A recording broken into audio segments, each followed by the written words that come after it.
Rain hammered against the city streets as Armin, a 32-year-old single father, hurried through the crowded sidewalks with his 6-year-old daughter, Mina, wrapped in his arms. Her school uniform was soaked, her shoes muddy, but she clung to him with absolute trust. Armin's world was small, his daughter, his tiny rented room, and the constant struggle to survive. Since his wife died during childbirth, he had raised Mina alone while juggling 2 jobs: daytime delivery driver, nighttime office janitor at Avelia Industries, the country's most powerful tech company. Avelia had a legend, a young CEO known for brilliance, strength, and mystery. People whispered that she worked behind closed doors, rarely meeting anyone, ever since the accident that put her in a wheelchair. Her name was Ayla Karim. Armin had never seen her. Only her shadow, her voice in distant meetings, and her reputation, cold, powerful, untouchable. Tonight, he would meet her for the first time. Armin arrived at Avelia Industries late, breathing heavily. Mina sniffled quietly on his shoulder. He had no one to leave her with tonight. His supervisor glared. Again? Bring your daughter one more time and you're fired. I'm sorry, Armin whispered. But before he could finish, the elevator doors opened, and she emerged, a graceful woman in a charcoal suit, moving in a sleek black wheelchair. Her hair fell in smooth waves. Her eyes, sharp, intelligent, yet soft, fixed instantly on Mina. Armin froze. Employees scattered like startled birds. Is she cold? Ayla's quiet voice held surprising warmth. Armin blinked, stunned.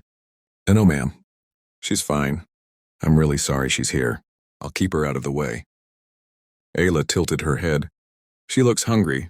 Mina shyly hid her face against Armin's chest. Something changed in Ayla's expression. Something familiar. Tender, almost protective. Come with me, she said. Armin stuttered. Ma'am, I'm just the janitor, I don't... That wasn't a request. Ayla took them to her private office, larger than Armin's entire home, filled with books, screens, warm lighting, and a dining table where a late dinner lay untouched. For her, Ayla said simply. Armin watched in disbelief as Mina ate, giggling whenever Ayla made a soft joke or asked about her drawings. It was the first time Mina had eaten a proper meal in days.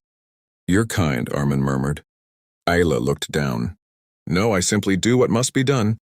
Armin didn't know it, but she was lying.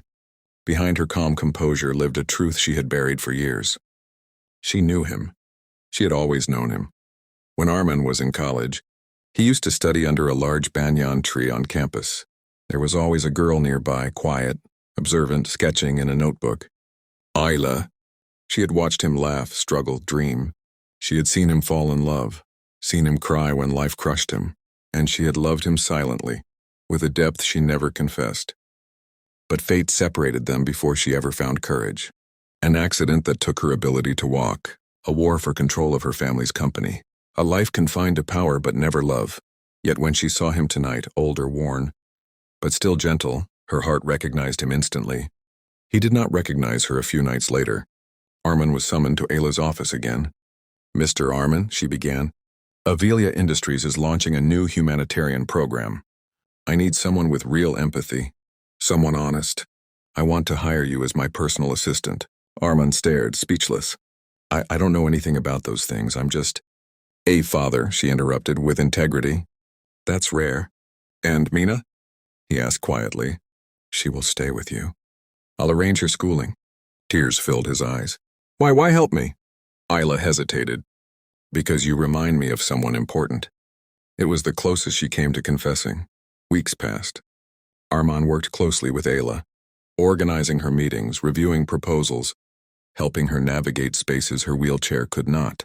Mina visited often, filling the office with laughter and messy crayon drawings that Ayla secretly treasured. Armin found Ayla brilliant, disciplined, and surprisingly kind beneath her icy exterior. Sometimes she smiled at him in a way that made his chest tighten. Still, she kept a distance, a fear. No one had loved her since her accident. No one had stayed. One evening, Armin found her struggling to reach a file on a high shelf. He stepped forward. Let me help. She looked away, embarrassed. I hate being dependent. You're not, Armin said gently. Everyone needs help sometimes. For the first time, Ayla's carefully built walls cracked. Her voice trembled. Do you really believe that? I do. Silence stretched between them, warm and electric. But before either could speak, the door burst open. A group of board members stormed in. "Ms. Karim, your new assistant is being investigated. A poor single father? This is unprofessional. Worse, rumors say you're emotionally involved." Isla stiffened. "Leave him out of this." But the board smirked. "If you want to keep your position as CEO, you need to marry into one of the business families, a strategic union." Ayla paled. Armin clenched his fists. "I'll resign. I won't be the reason you lose everything." Ayla turned to him sharply. "No, I won't let them control me anymore." Her voice shook with determination. Then she said something no one expected. "I choose my own marriage alliance." A pause. A breath. "Choose Armin." The room erupted. Armin staggered back. "Me? Why would you choose me?" She lifted her chin. "Because you are the only person who treats me as human." The wedding happened quietly. No lavish ceremony. Only legal documents and a soft, trembling smile from Ayla when Armin said, "I do." Mina hugged her tightly. "Are you my mama now?" Ayla's eyes filled with tears. "If you want me to be." "I do," Mina declared, wrapping her arms around her. Ayla held her as if she were holding years of longing. Armin watched, heart aching, not with fear now, but something warm, something dangerous, something like love. Yet he still believed she married him only to save her position. He had no idea of her truth. One stormy night, Ayla received news that the board planned to vote her out. Determined to confront them, she left the house in her wheelchair despite the heavy rain. Armin followed desperately. "Ayla, wait, this is dangerous." "I won't lose everything again," she said. Lightning cracked. Suddenly, a speeding car splashed through the flooded street, skidding toward them. Armin jumped forward, pushing Ayla out of the way. He hit the pavement hard. "Armin!" Ayla cried, panic shaking her voice. She rushed to him, forgetting everything, position, dignity, fear. When he opened his eyes, she was sobbing, holding his face in trembling hands. Why would you risk your life?" "Because you're my wife," he whispered. "And you matter to me." Her breath hitched. She couldn't hold the truth anymore. "You mattered to me long before you even knew my name," she cried. "Since university. I loved you then. I love you now." Armin froze. "Ayla, what are you saying?" "I married you because I have loved you for years." Rain poured around them as Ayla finally poured her heart out. "I saw you every day at the university. I watched you help others, laugh with friends, study under the banyan tree. I wanted to talk to you, but I was scared. Then the accident happened. And I lost everything. Except the memory of you." Her voice broke. "And fate brought you back to me when I had given up on love." Armin's heart throbbed painfully. "Ayla, I never knew. I didn't want pity," she whispered. "I wanted to be enough. Even in this chair. Even with this broken body." Armin cupped her face gently. "You're the strongest person I've ever met. And you're not broken. You're incredible." Ayla's tears mingled with the rain. Mina ran to them, wrapping her arms around both. "Papa, don't be sad. Mama loves you." Ayla let out a soft, trembling laugh. Armin pulled them both close. In that moment, something shifted, something whole and permanent. The board's attempt to overthrow Ayla failed. Public outcry, media attention, and employee loyalty saved her position. Armin stood at her side through every battle. Together, they rebuilt not just the company but each other. Ayla helped Mina with her homework while Armin cooked dinner. They talked late into the night, shared stories, dreams, fears. Slowly, love grew. Not fast, not dramatic, but steady, real, healing.